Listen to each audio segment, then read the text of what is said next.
Boa noite, graças e paz a todos. Eu sou Jorge Alves. Estamos começando mais um momento do pensar e refletir. Nesse mês, estamos estudando o Evangelho de Lucas. Hoje estamos no capítulo 5 e faremos a leitura a partir do verso 33. Você que tem uma Bíblia, seja uma Bíblia física, ou no seu smartphone, ou notebook, ou tablet, se você puder, abra comigo em Evangelho de Lucas, capítulo 5, verso 33. Vamos à leitura? Diz assim: E eles lhe disseram: Os discípulos de João jejuam e oram frequentemente, bem como os discípulos dos fariseus, mas os teus vivem comendo e bebendo. Jesus respondeu: Podem vocês fazer os convidados do noivo jejuar enquanto o noivo está com eles? Mas virão dias quando o noivo lhes será tirado. Naqueles dias jejuarão. Então lhes contou esta parábola: Ninguém tira um remendo de roupa nova e o costura em roupa velha. Se o fizer, estragará a roupa nova, além do que o remendo da nova não se ajustará à velha. E ninguém põe vinho novo em vasilha de couro velha. Se o fizer, o vinho novo rebentará a vasilha, se derramará e a vasilha se estragará. Ao contrário, vinho novo deve ser posto em vasilha de couro nova. E ninguém, depois de beber vinho velho, prefere o novo, pois diz: o vinho velho é melhor. Bom, aqui ainda esse texto ainda está dando continuidade ao parágrafo anterior, né, que foi o que nós conversamos no último encontro que nós tivemos. No último encontro eu li o capítulo 5, do verso 27 até o 32. E nessa passagem anterior, né, você tem Jesus chamando Levi para segui-lo. Levi, que é conhecido também como Mateus, que é o escritor do primeiro evangelho que você tem no Novo Testamento, né, na sua Bíblia, que é o Evangelho de Mateus. E ao aceitar o convite, o chamado de Jesus, isso traz um impacto tão grande sobre a vida dele que ele resolve celebrar isso dando uma festa. Ele convida pessoas da localidade, todas as pessoas da localidade basicamente. Então havia pessoas de todos os tipos ali. Havia uns publicanos, que eram a classe a qual Levi pertencia. Havia outras pessoas, já que ele morava em Cafarnaum. Havia também os fariseus que se achegaram a essa festa, Jesus com os seus discípulos. E já de antemão, os fariseus já haviam questionado o fato de Jesus comer com publicanos e pecadores, né? Já tinha levantado esse questionamento, que foi o que nós refletimos no encontro anterior. E dentro dessa perspectiva, quem eram os pecadores, né? Para os fariseus?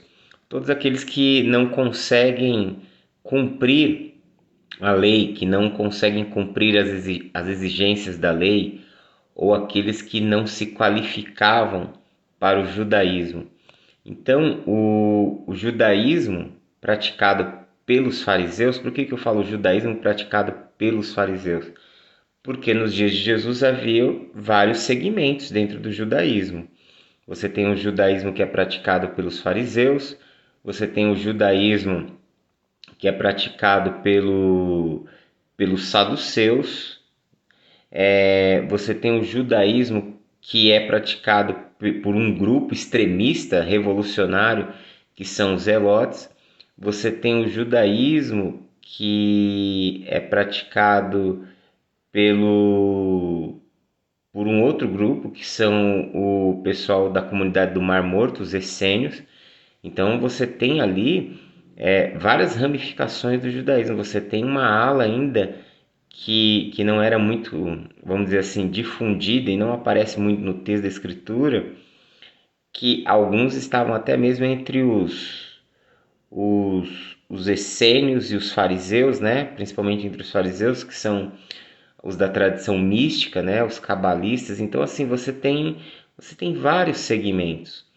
Então, eu tô no caso aqui, os fariseus eles tinham um preconceito, vamos dizer assim, muito grande, muito presente em relação principalmente a pessoas que eram de nascimento misto, a pessoas que, como os publicanos, que não conseguiam não somente não cumprir algumas exigências da lei, como também, né, eram vistos como inimigos da pátria por trabalharem para Roma, né, por serem empregados de Roma, do Império Romano. Então você tem aqui um momento, uma situação até delicada. E quando os fariseus confrontam os discípulos de Jesus, exatamente perguntando por que ele bebe e come com os publicanos, na verdade eles perguntam, né, aos discípulos, e Jesus, ouvindo isso, lhes dá a resposta dizendo que não são os que têm saúde que precisam de médico, e sim os doentes. Ou seja, que Jesus não veio para aqueles que se acham saudáveis, né? E é interessante dizer, essa perspectiva, se acharem, se verem saudáveis, mas para aqueles que de fato reconhecem as suas necessidades, reconhecem que precisam, reconhecem que estão doentes. Você pode ver que Jesus, nos evangelhos, em todo o tempo, ele vive um estado de confrontação, um estado de debate, né? Você vê muitos debates e muitos confrontos de Jesus com a elite religiosa dos seus dias.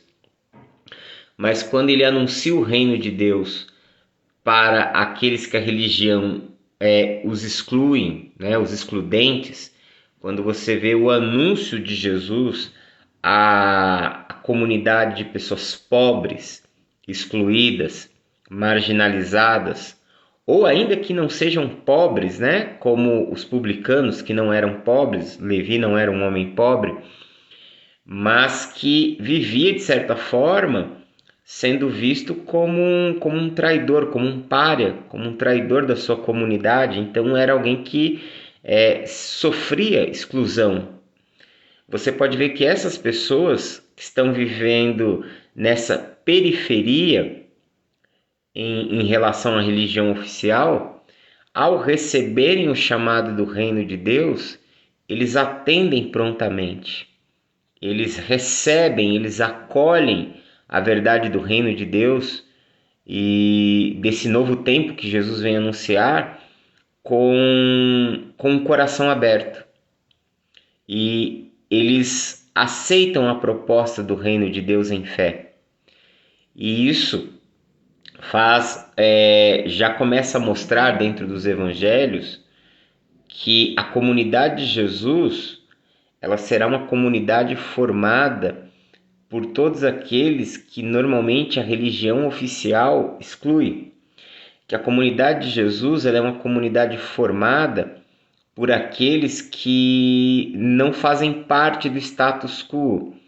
Que a comunidade de Jesus ela é formada por aqueles que sofrem exclusão, sofrem marginalização, sofrem o preconceito, sofrem as dores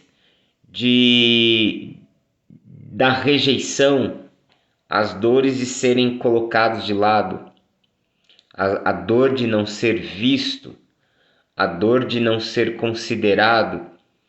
Então o Evangelho, quando nós olhamos o Evangelho, quando nós lemos principalmente esse livro, né, Lucas, Atos, você vai ver claramente isso em evidência, esse fato em evidência. Lucas ele tem muito essa inclinação para tentar nos mostrar que o Evangelho ele é acolhido pelas pessoas que a sociedade não quer.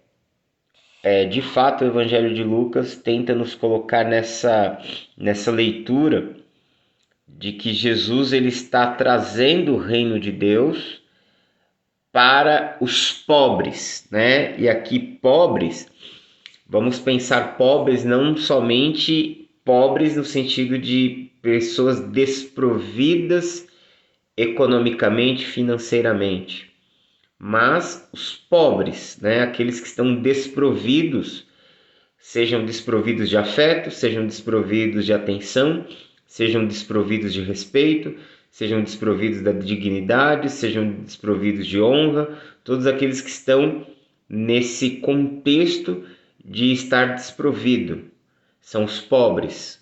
Os pobres que o reino de Deus alcança são os pobres que estão desprovidos, que não têm acesso àquilo que pode dar dignidade, que pode conferir alegria, que pode conferir bem-estar, que pode conferir sanidade. São os que estão desamparados. E você pode ser rico e você pode estar desamparado.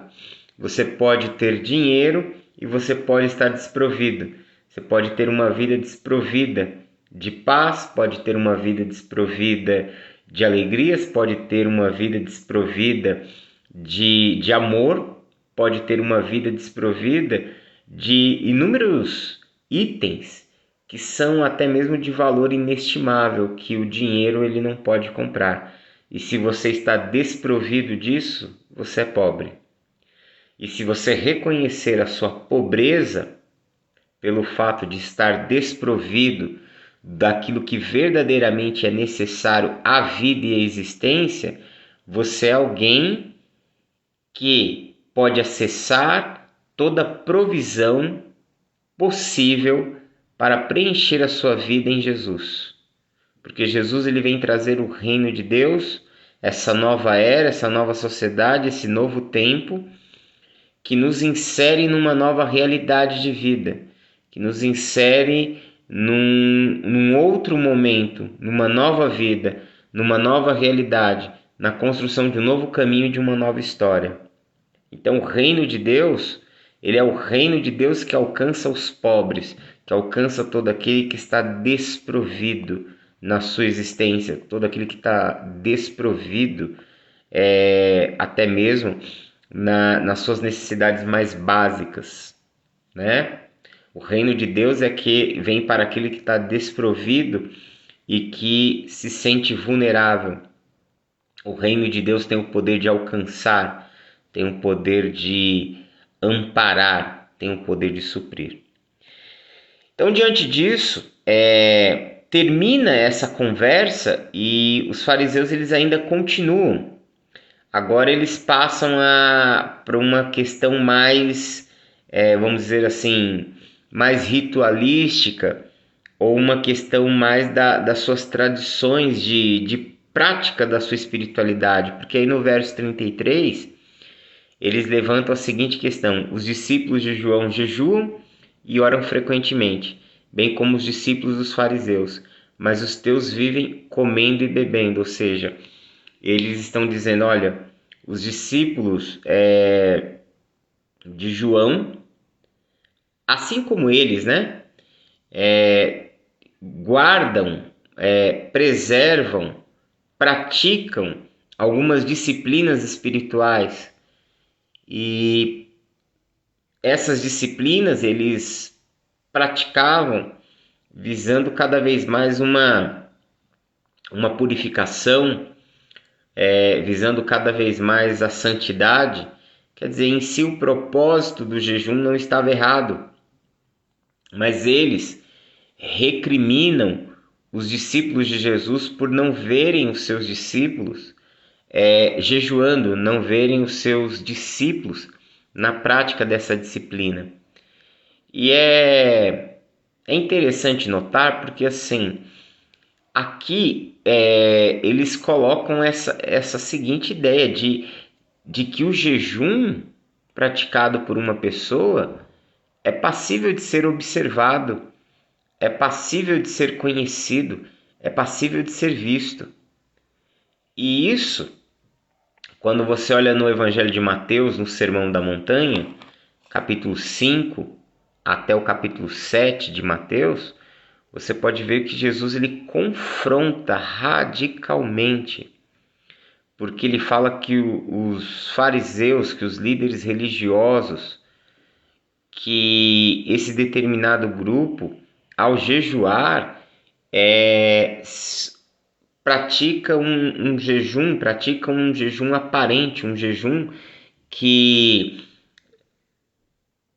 fazem cara de contristado, né? Havia muito uma prática no Antigo Testamento de que alguns jejuns as pessoas colocavam pano de saco, jogavam cinza sobre a cabeça.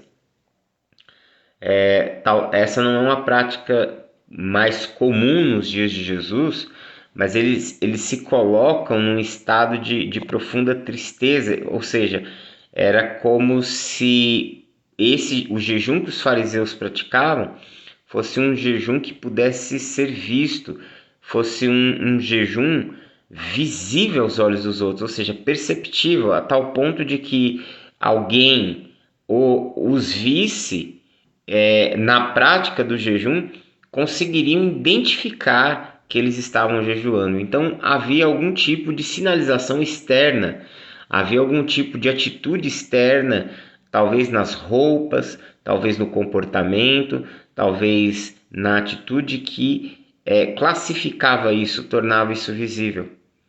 E no Sermão da Montanha, Jesus confronta isso radicalmente. Confronta esse tipo de espiritualidade, que é uma espiritualidade que Jesus tem nela, uma espiritualidade exibicionista, uma espiritualidade que também se torna egocêntrica, que ao invés de se tornar algo que você cultiva diante de Deus para ser visto por Deus, você acaba fazendo para ser visto pelos homens. Então Jesus ele confronta esse modelo de práticas espirituais que os fariseus têm, porque para Jesus ele enxerga nessas atitudes muito mais um orgulho pessoal, uma vaidade pessoal, do que propriamente um coração quebrantado diante de Deus. E aqui, quando eles confrontam, né, essa prática dos seus discípulos, quando eles confrontam por que os discípulos de Jesus não jejuam, é como se Jesus pegasse eles e situasse primeiramente no momento, o momento que eles estavam vivendo. Jesus ele responde assim: podem vocês fazer os convidados de um noivo jejuar enquanto o noivo está com eles? Nas Escrituras você tem um jejum definido, que é o jejum de Yom Kippur. Nesse dia, o texto diz que deveria ser apregoado um jejum, né, que é o dia da expiação. No dia da expiação ninguém comeria nem beberia nada. Dentro da tradição desse período aqui do judaísmo do Segundo Templo, se desenvolveram outras práticas de jejuns também, e se desenvolveram jejuns como disciplinas, né? Como disciplina espiritual. Até mesmo o cristianismo desenvolveu, né, uma cultura de disciplina de jejum como uma herança judaica. Os cristãos praticam o jejum porque os judeus faziam isso, né? A gente precisa lembrar que o cristianismo, a comunidade de Jesus, ela nasce, de certa forma, dentro do judaísmo. Então, os cristãos herdaram a prática do jejum do judaísmo. Jesus jejuava também como um judeu, como um judeu piedoso.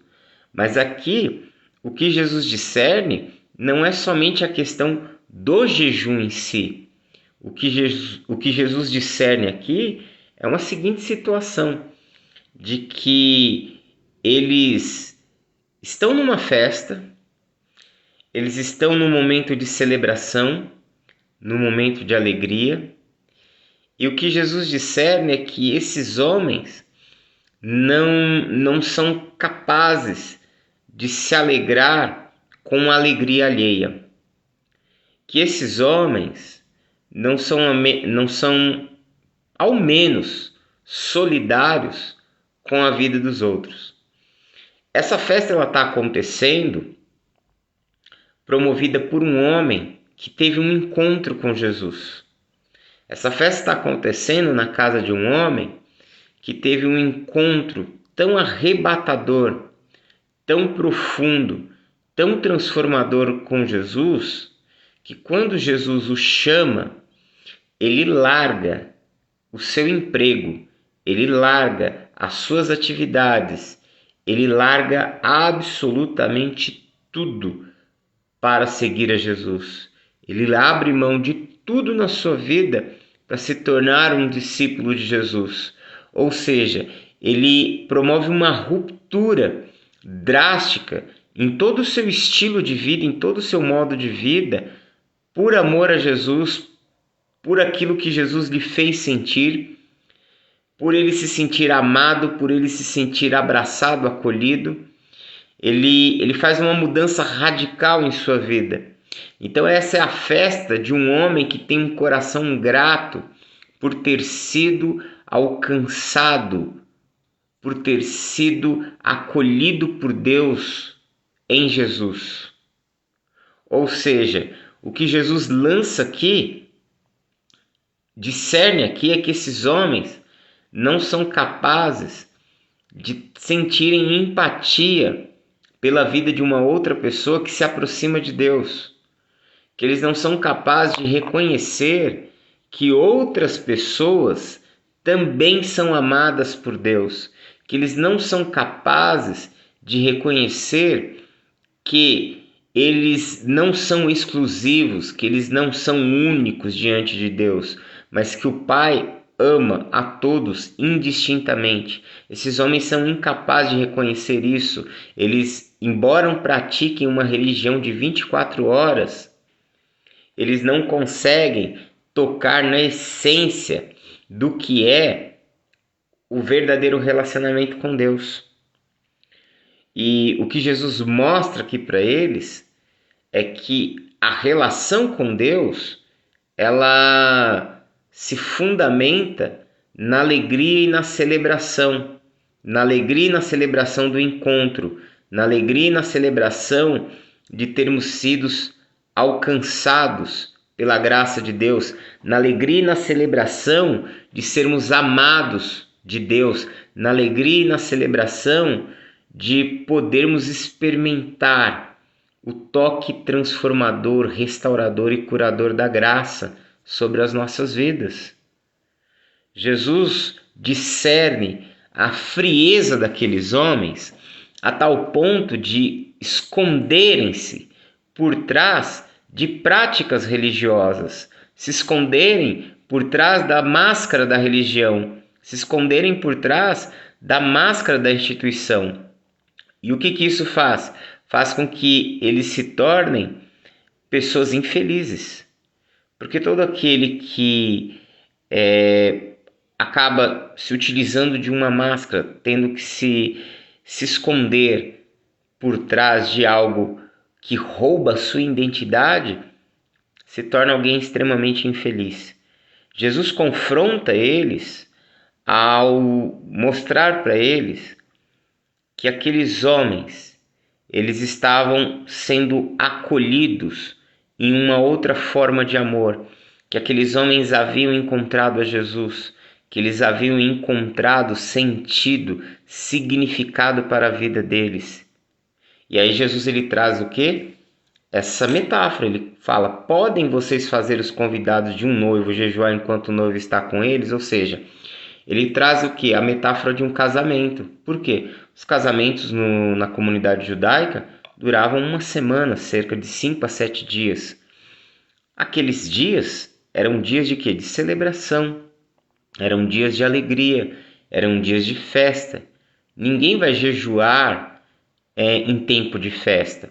Quando você olha para a literatura, para o texto do Antigo Testamento, as pessoas jejuavam em situações críticas. Você pode ver que todas as vezes que Israel esteve debaixo de ameaças, de guerras, de situações extremamente dolorosas, extremamente perigosas, esteve em risco, eles jejuavam.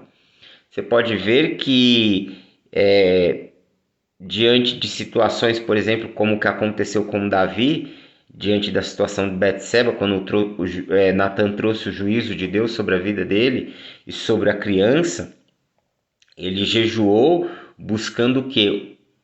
A misericórdia, o perdão de Deus e a anulação daquela sentença. Ele jejuou, na verdade, para que aquela sentença de morte sobre a vida do filho de Davi fosse revertida. Você pode ver que depois que a criança morreu, ele se levantou, ele saiu daquele estado. Por quê? Porque ele viu que o propósito daquilo que ele estava fazendo já tinha acabado, entendeu? Já havia uma resposta e a resposta foi não ao apelo dele. Assim como nos dias do rei Josias, a nação jejuou buscando um livramento do Senhor e Deus trouxe o livramento. Então, assim, nos dias do próprio rei Ezequias, que você pode ver lá em Isaías por volta do capítulo 37, quando Senaqueribe tenta invadir Judá, e aí eles jejuam, eles clamam a Deus, né? Eles apregoam um jejum nacional, na situação que você vê no livro de Esther, onde o povo de Israel, os judeus, né, na verdade iriam ser exterminados lá pelo edito que Assuero havia escrito, né? Então,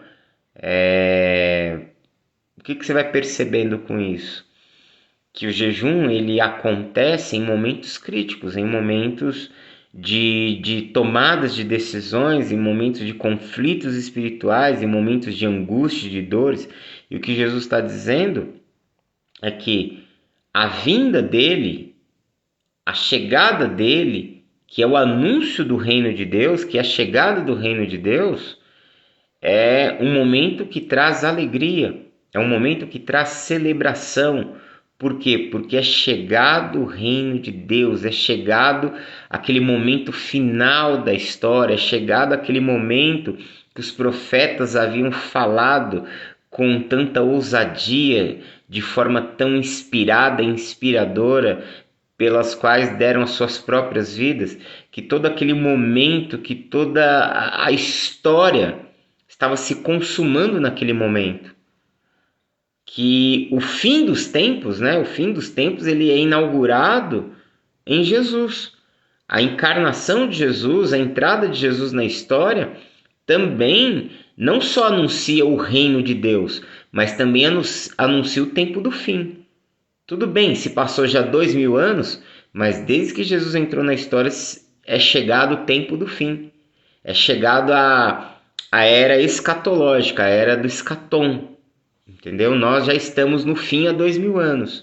Então, essa chegada de Jesus é a inauguração de uma nova sociedade, um novo tempo. É a inauguração de que as promessas de Deus se cumpriram.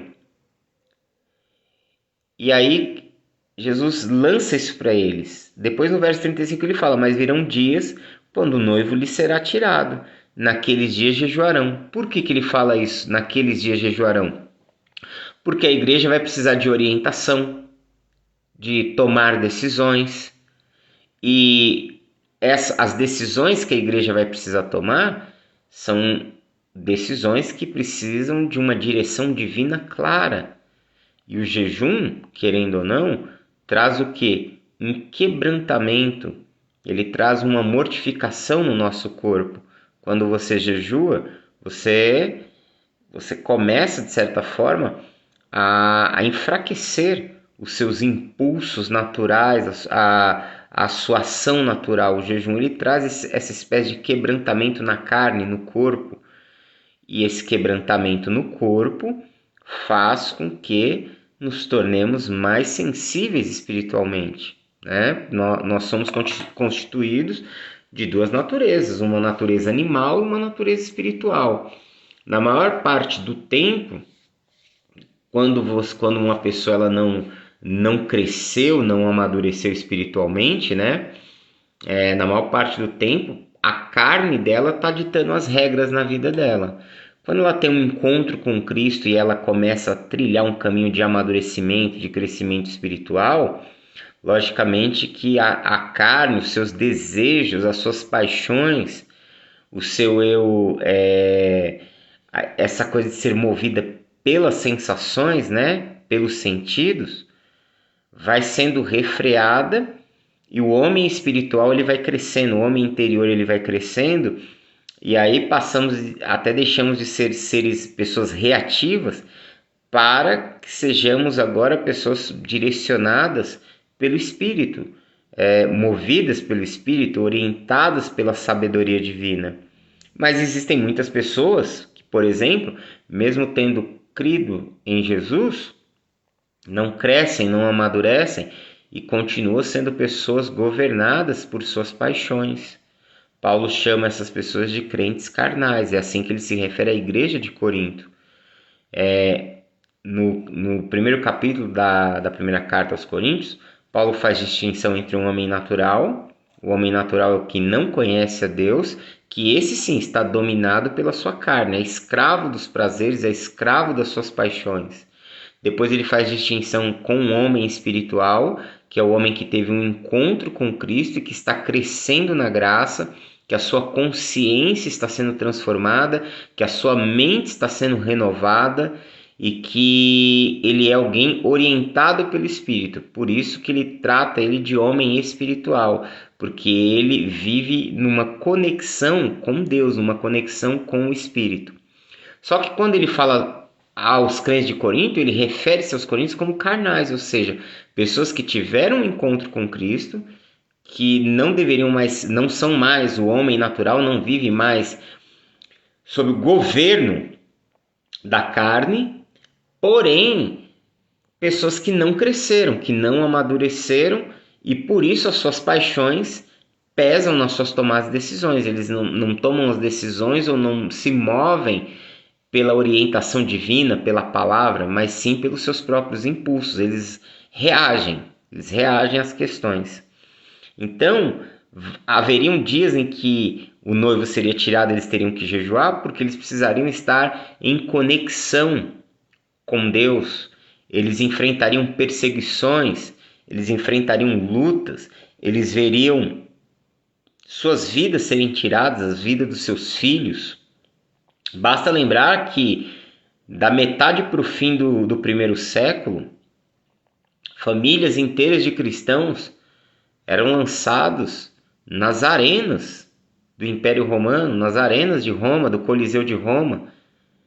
Era um show de horrores, um espetáculo brutal de assassinato, porque os cristãos, famílias de cristãos eram lançadas nas arenas para que os leões viessem e os devorassem, enquanto uma plateia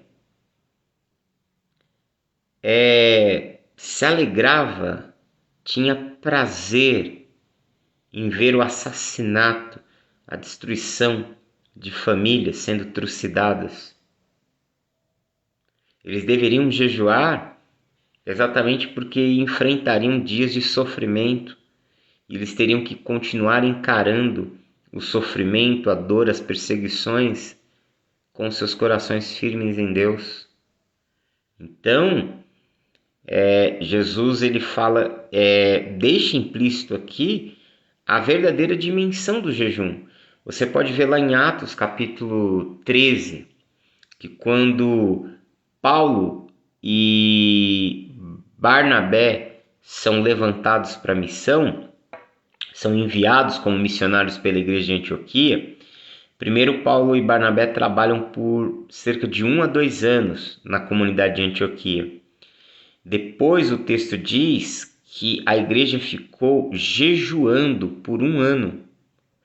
E ao final desse 1 ano, o Espírito Santo ordena que Paulo e Barnabé fossem enviados, separados como missionários enviados para a missão.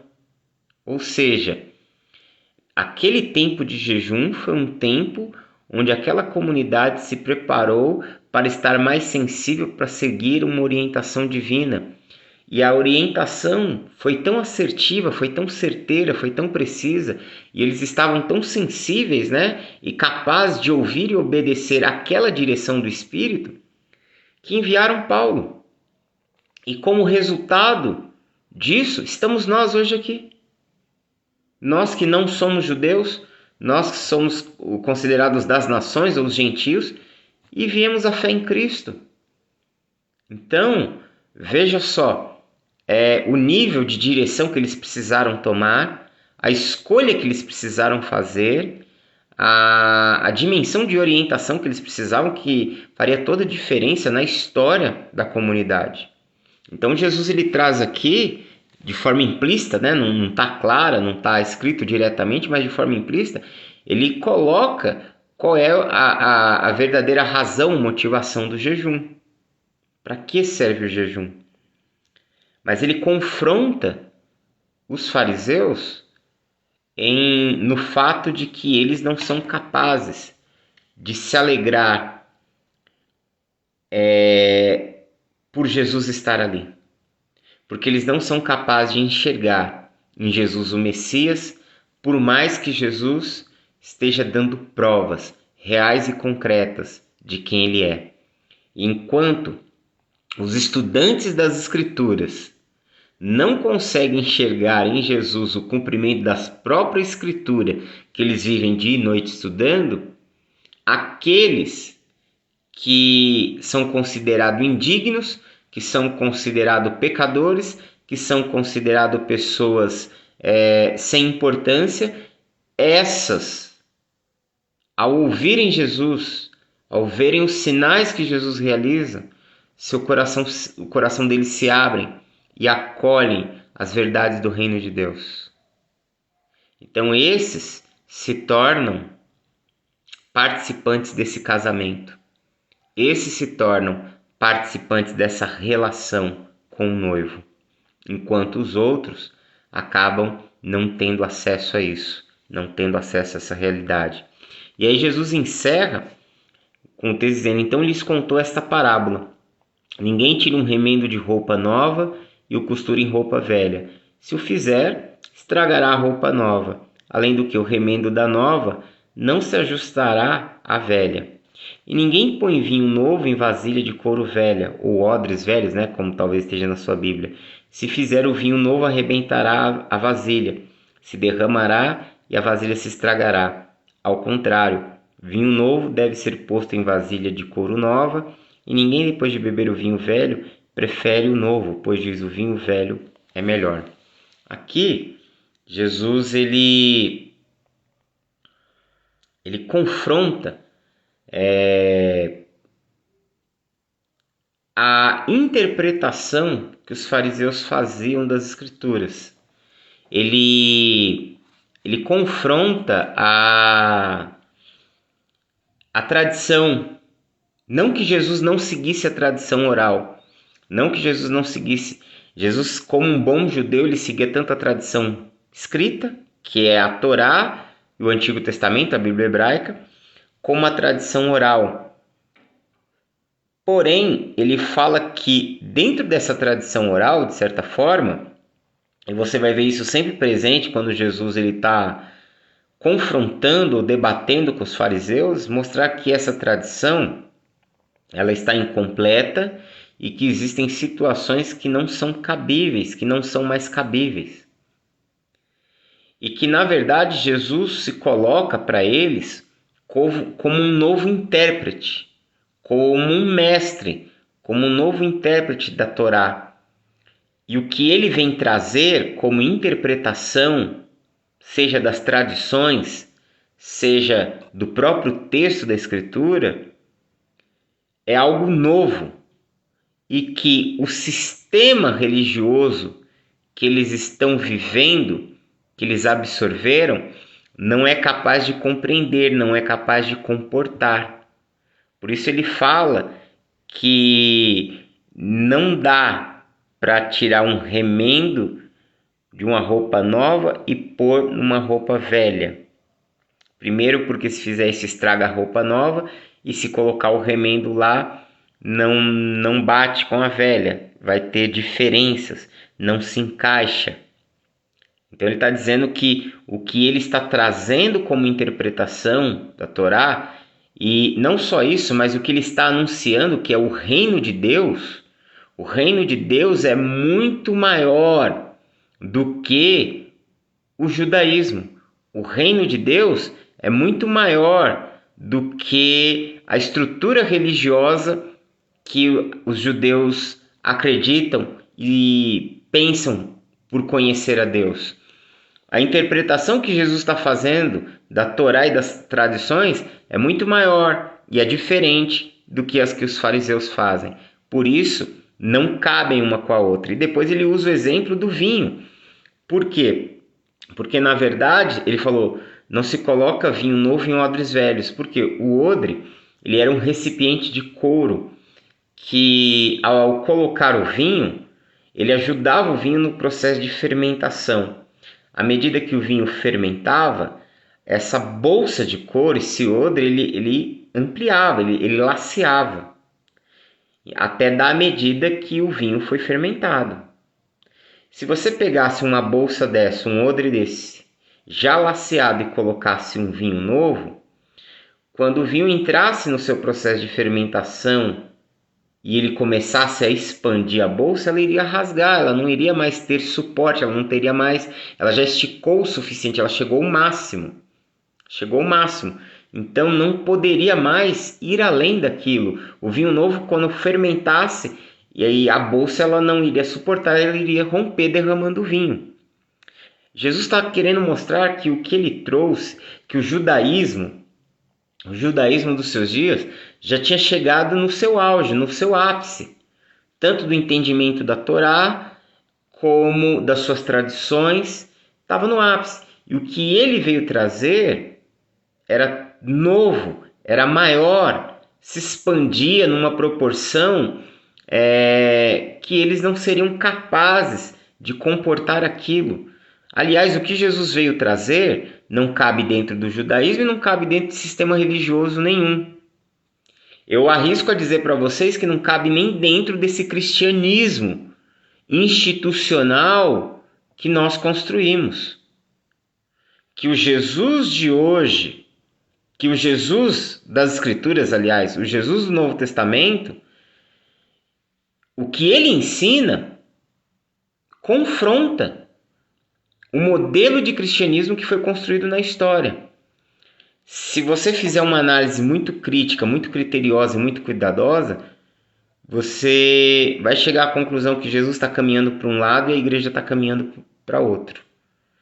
Eu estou te falando a igreja no processo histórico. A igreja nesse processo de 2000 anos, a igreja do segundo, terceiro século que entra na Idade Média, que vira, que quer dominar o mundo, que atrela Estado com religião, que se utiliza da religião para tentar dominar o mundo, para ter, sabe, a partir daí mesmo o movimento da Reforma Protestante, que foi um movimento de volta para as Escrituras, de trazer princípios das Escrituras, mas ainda veio carregando no seu inconsciente coletivo resquícios da Idade Média. E até hoje nós reproduzimos dentro da nossa cultura cristã, seja ela protestante, seja ela católica, seja ela pentecostal, seja ela de qual vertente for, nós reproduzimos toda essa mentalidade desses 2000 anos de tradição cristã, nas quais muitas, se não a maior parte do que foi absorvido como tradição dentro do cristianismo, principalmente no que tange a um organismo institucional, vai totalmente na contramão de Jesus e do reino de Deus, tranquilamente, sem sombra de dúvida. Então, até se nós pensarmos o caminho de Jesus como uma religião, pode se tornar perigoso. Por quê? Porque no processo histórico, a religião ela é o odre que vai se esticando, se esticando, se esticando, se esticando. E o Evangelho é sempre a boa nova. O reino de Deus tem um conteúdo muito maior. Se você tentar colocar Jesus dentro de um sistema religioso, se você tentar colocar Deus dentro de um sistema religioso, é como se você pegasse e tentasse colocar Deus dentro de uma caixa. Isso é um absurdo, isso é impossível. Tentar pensar em Deus dentro de um sistema religioso é muito perigoso, porque a gente começa a criar os gurus, aqueles que falam em nome de Deus e são aqueles que se colocam acima da verdade e muitas vezes manipulam e governam a mente dos outros. E você vai criar aquela ideia de que assim, Deus ele age da forma A, B e C. A gente começa a limitar as ações de Deus, o pensamento de Deus. A gente começa a sistematizar Deus. Sistematizar Deus. Quem me conhece sabe que eu não gosto de teologia sistemática. E eu acho que a teologia sistemática é quase uma tentativa de sistematizar Deus. Sendo razoável na minha fala, entendeu? Mas ela foi necessário até um determinado ponto para tentar se juntar as peças, né? O problema é fazer daquilo ali algo definitivo. Aí vira um odre esticado, um odre velho. E a teologia sistemática ela já se tornou um odre velho há muito tempo. Então, precisamos tomar cuidado. Nós precisamos seguir Jesus no caminho. Quando nós estamos diante de Jesus, nós estamos seguindo a Jesus, a nossa atenção deve estar nos atos de Jesus, nos ensinos de Jesus. Jesus é maior do que a Bíblia. Talvez eu te assuste em falar isso, mas Jesus é. Toda a Bíblia aponta para Jesus. Toda a Bíblia, ela sinaliza Jesus. Então Jesus ele é o ápice. Jesus é o ápice. Jesus é maior do que a Bíblia. Jesus é maior do que a instituição religiosa. Jesus é maior do que o cristianismo. Jesus é maior do que qualquer expressão religiosa. Nós precisamos seguir a Jesus. Nós precisamos seguir a Jesus.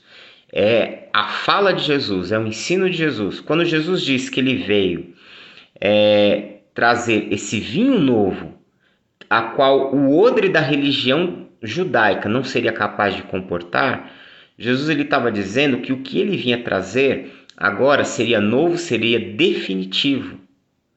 Então, você tem o que no Novo Testamento? O escritor aos Hebreus dizendo: havendo Deus outrora falado de inúmeras formas e maneiras aos nossos pais pelos profetas, nos últimos dias nos falou pelo Filho, o qual constituiu herdeiro sobre todas as coisas, pelos quais fez também o mundo, e pela sua palavra sustenta todas as coisas. É no Filho que nós vamos construir a nossa fé. É no Filho onde nós vamos construir a nossa caminhada. Nós fomos chamados por Deus para experimentar não somente salvação em Jesus, mas Deus nos chamou para caminharmos com Jesus. Quando nós caminhamos com Jesus, quando nós andamos com Jesus, quando nós ouvimos Jesus, quando nos tornamos os alunos de Jesus, todas essas questões de instituições religiosas, elas caem, elas se desfazem, porque nada pode se comparar à grandeza, à supremacia de Jesus, aquele que Deus fez Senhor, Cristo e Salvador sobre todas as coisas. Então, vamos ouvir a Jesus, aprender de Jesus, procurar imitar a Jesus, caminhar com Jesus. Amém? Vamos orar?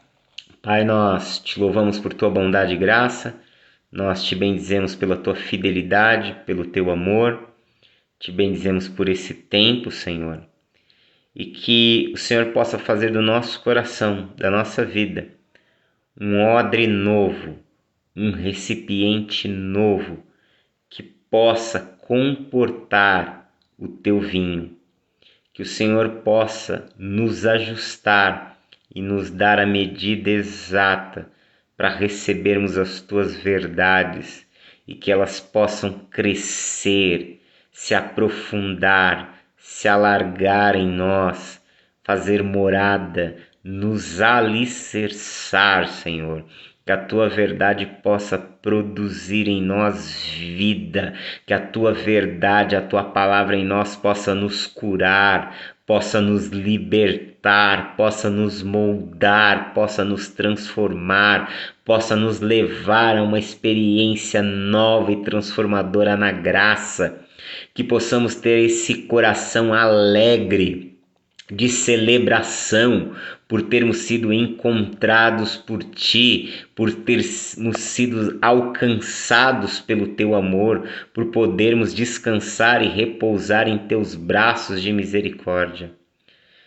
Senhor, que a Tua bondade, a Tua paz, Senhor, esteja sobre a vida dos Teus filhos e que o Senhor possa nos levar a experimentar um novo caminho, uma nova história, uma nova realidade.